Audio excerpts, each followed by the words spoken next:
नवी मुंबई महानगरपालिका परिवहन उपक्रमाच्या ताफ्यात एकूण 150 नव्या सीएनजी बसांचा समावेश करण्यात येत असून त्यापैकी पहिल्या टप्प्यातील 51 सीएनजी बसांचे लोकार्पण आज घणसोली बस डेपो येथे महाराष्ट्राचे वनमंत्री तथा ऐरोली विधानसभा मतदारसंघाचे आमदार गणेश नाईक यांच्या हस्ते करण्यात आले।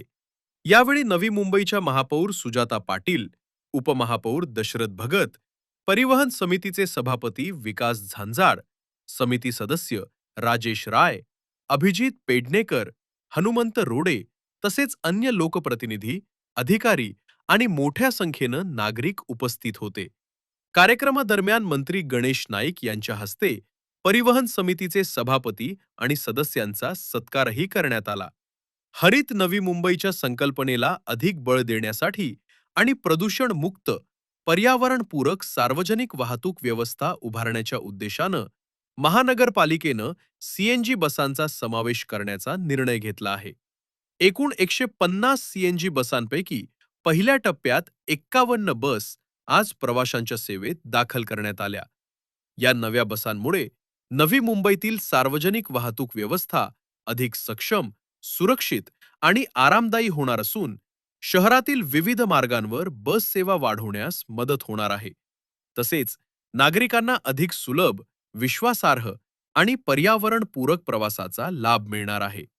यावेळी उपस्थित मान्यवरांनी हरित नवी मुंबईच्या दिशेनं उचललेले हे महत्त्वाचे पाऊल असल्याचे सांगत भविष्यातही पर्यावरणपूरक आणि आधुनिक सार्वजनिक वाहतूक व्यवस्था अधिक बळकट करण्यासाठी महानगरपालिका कटिबद्ध असल्याचे स्पष्ट केले। हे बघा, बाब असे की मुंबईच्या जनतेची सेवा विविध प्रकारे करणं हे महापालिकेच्या प्रतिनिधित्व करणाऱ्या लोकांचे काम आहे।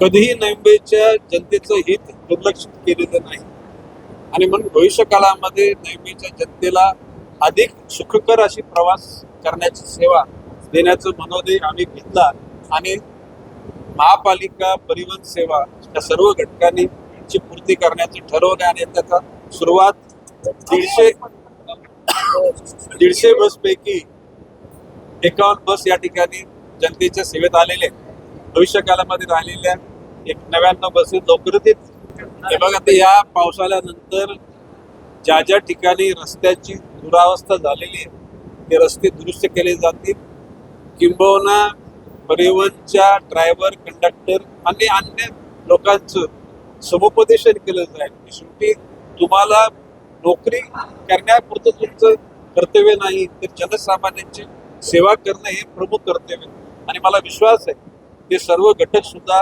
अतिशय सकारात्मक भावनेतून त्या अनुषंगाने जीवनाची वाटचाल करतील आणि जनतेला चांगल्या सेवा मिळतील।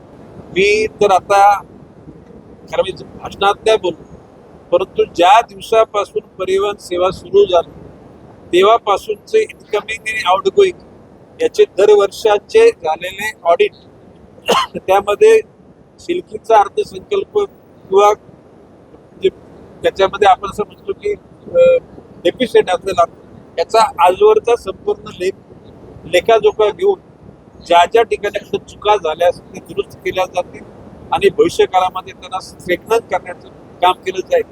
विविध डेपोच्या जागी त्या ठिकाणी हॉटेल अशा प्रकारचे शॉपिंग सेंटर उभारून त्याच्यातून पैसा निर्माण करून परिवहनची सेवा जनतेला जितकी जितकी स्वस्त आणि जितकी अतिशय लाभदायक आणि आरामदायक मिळेल असा त्या ठिकाणी विचार केला जातो। आपने एक चीज कही कि अगर एक दिन में पूरी हमारी महापालिका की कोर टीम यानी महापौर, उप महापौर, स्टैंडिंग कमेटी चेयरमैन और कोर टीम है, परिवहन की टीम है और हमारे और भी जो सलाहकार हैं उनको लेके इस परिवहन की स्थिति पे का ध्यान देंगे और वहाँ पे जिधर कमियां हैं वो कमियां दूर करके उसको अच्छा आकार देने का प्रयत्न। बसेस का मेंटेनेंस सही टाइम पे हो जाएगा, उसके लिए जो पुर्जे आएंगे वो सही दाम में और सही क्वालिटी के आएंगे, किसी भी कोई कसूर करेगा उस पर कार्रवाई की जाए। अभी जल्दी जनता दरबार है, वो जनता दरबार में फिर से एक बार उनकी सुनवाई में करा के लूंगा, जरूरत पड़े तो माननीय महापौर, उप महापौर और स्टैंडिंग कमेटी चेयरमैन और महापालिका वरिष्ठ अधिकारी के साथ में उस बात पर चर्चा हो जाएगी, उसमें से रास्ता निकल जाएगा। देखिए बात ऐसी कि यहाँ पे तो महिलाओं के लिए 50% करने का पहला निर्णय यहाँ ही लिया कि राज्य सरकार की एसटी में था, लेकिन उसके बाद में लिया। ये अभी मैंने निर्णय लिया कि यहाँ पे जो स्कूल में बच्चे पढ़ते उनको टोटल फ्री, टीचर्स लोगों को फ्री, अपने कर्मचारी, दिव्यांग, ये सभी लोगों को सुविधा फ्री मिलनी चाहिए और वो भी दर्जेदार मिलनी चाहिए। मेहरबानी से कोई देने की जरूरत नहीं है, जो मिलेगा वो हक भी हक रहेगा। और उसके लिए जो आउटस्कर्ट से जो फंड्स जो इकट्ठा करना वो पक्का करें। यानी घोषणा है ना, ठीक है।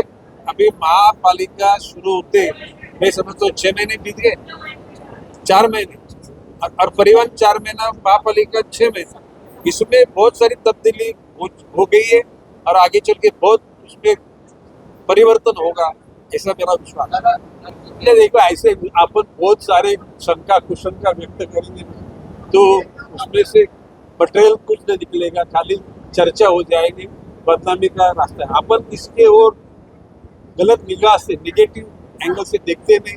अशोक लेलैंड कंपनी में यदि कोई गलतियां होगी, कमियां होगी, वो दुरुस्त करने के लिए उनको लगाएंगे। नहीं, विकास झंझट का जो कहना है वो सही है, लेकिन उनके सोचने के पहले हर डेपो में कुछ अच्छा कारोबार करके उसमें से सालाना करोड़ों रुपया मिलेगा, ऐसा बंदोबस्त पहले ही मैंने करके रखा है। और आगे चल के जितने भी डेपो है वही उपक्रम शुरू हो जाएगा। और ऐसा दिन आएगा कि जो एफडी रहेगी, एफडी के बैच से ही परिवहन सेवा चलेगी। इसलिए देखिए बात ऐसी, मुझे बहुत आनंद हो रहा है। मैं 90 में एमएलए बना, 95 में मिनिस्टर बना।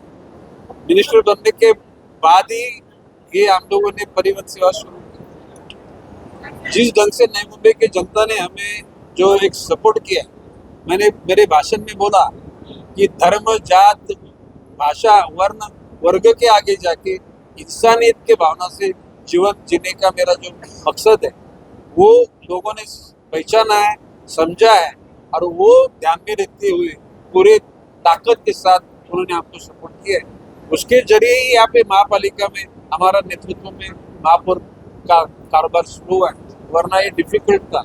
जनता का सपोर्ट नहीं रहता था, भले हमारे पार्टी की भी विचारधारा का एक डेफिनेटली हिस्सा है, हमारे कार्य नगर सेवक जो उम्मीदवार उनका भी हिस्सा है, लेकिन नई मुंबई की जनता ने हमारे विचारधारा पे बहुत विश्वास करके ये बदलाव।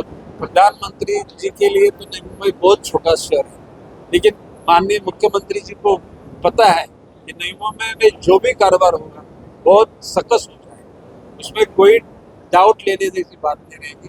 और पूरे मेरा विश्वास है महापौर, उप महापौर, पूरे कारपोरेटर पे, परिवहन सेवा के पूरे सिस्टम पे और अधिकारी को भी मैं वही निगाह से देखता हूँ। हम किसके बारे में ऐसा निगेटिव्ह शहरामध्ये की साधारणतः 8 वर्षापासून कोणती नवीन बस नव्हती, नवीन म्हणजे असं नाविन्य असं काहीच नव्हतं।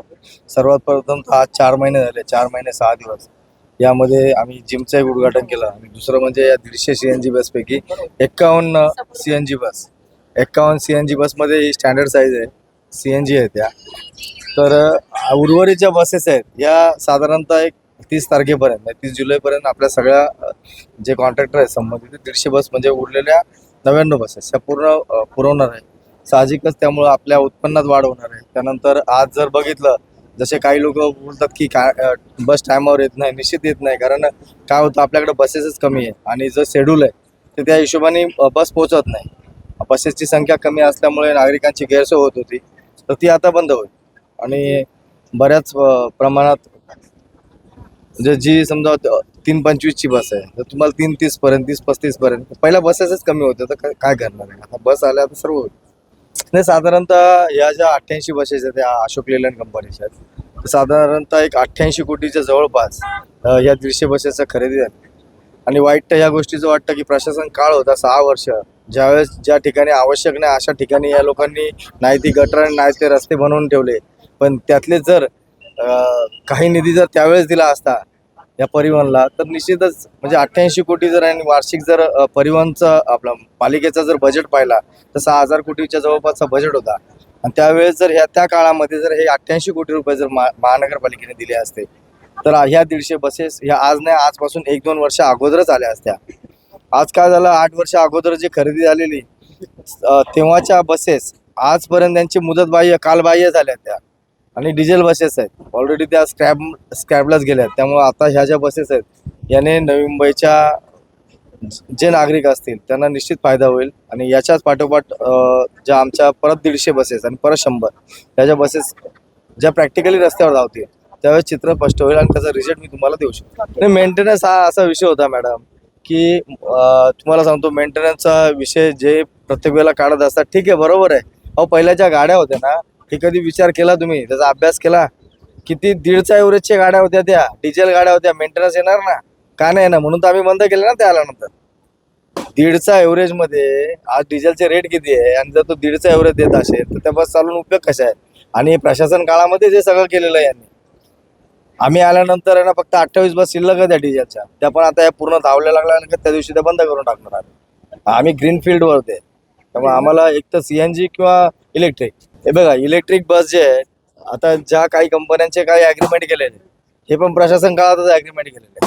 हे ॲग्रीमेंट करताना एवढ्या चलाकीने ॲग्रीमेंट केलं की यांना टर्मिनेट देखील करता येत. आणि टर्मिनेट केलं तर त्यांची जी व्हॅल्युएशन आहे त्या व्हॅल्युएशनचे पैसे आम्ही त्यांना द्यायचे. ठीक आहे, जो विषय तेव्हा घडला तो घडला. त्याच्यामध्ये आता आम्ही काय केलं की ज्या बस अशा ज्या बंद होतात त्याला त्यांची जी टीम आहे आणि शासनाची जी टीम आहे ती सगळी सर्च करेल, आणि ती जर गाडी रस्त्यावर धावण्यायोग्य असेल तरच त्या गाडीला परवानगी दिली जाईल, नाही तर अन्यथा ती गाडी आम्ही चालवणार. ठीक.